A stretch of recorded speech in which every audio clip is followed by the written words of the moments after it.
এই নাস্তার রেসিপিটা জাস্ট একবার এভাবে ট্রাই করে দেখবেন, দেখবেন বারবারই খেতে ইচ্ছে করবে।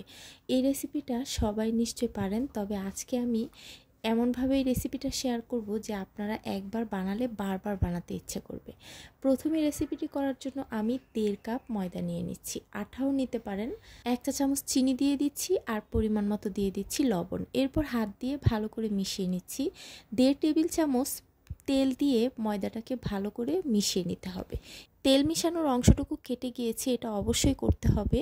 এরপর নর্মাল পানি দিয়ে একটা সফট ডো তৈরি করব আর ডোটাকে 15 মিনিটের জন্য রেস্টে রেখে দেব। অন্য একটা বাটিতে আমি নিয়ে নিচ্ছি একটা টমেটো কুচি, হাফ গাজর কুচি আর দিয়ে দিচ্ছি বড় সাইজের একটা পেঁয়াজ কুচি। এরপর 4টা কাঁচামরিচ একদম কুচি করে দিয়ে দিচ্ছি।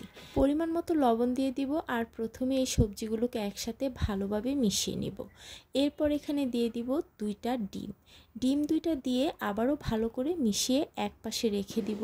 আর এই মিশ্রণটা তৈরি করতে হবে নাস্তাটা বানানোর জাস্ট 5 মিনিট আগে। এর বেশি আগে যদি আপনি তৈরি করেন তবে এখান থেকে পানি ছেড়ে দিবে।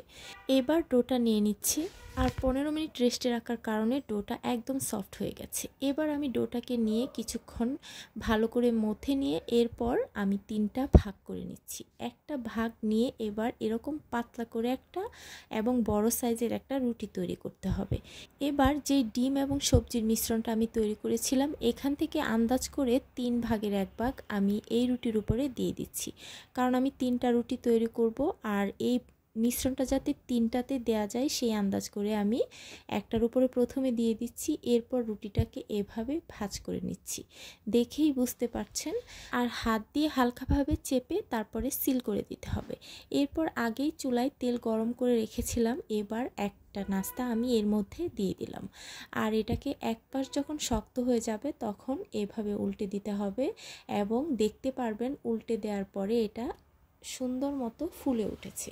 দেখতেই পাচ্ছেন মাশাআল্লাহ কত সুন্দর ফুলে উঠেছে। আর একটু সময় নিয়ে উল্টে পাল্টে ভেজে তারপরে উঠিয়ে নিতে হবে।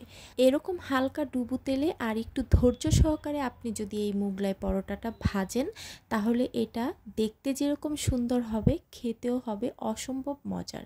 দেখতেই পাচ্ছেন এটা কতটা ক্রিস্পি এবং ফ্লাফি হয়েছে, ভিতরে একদম পুরে ভরপুর আর উপরটা একদম ক্রিস্পি।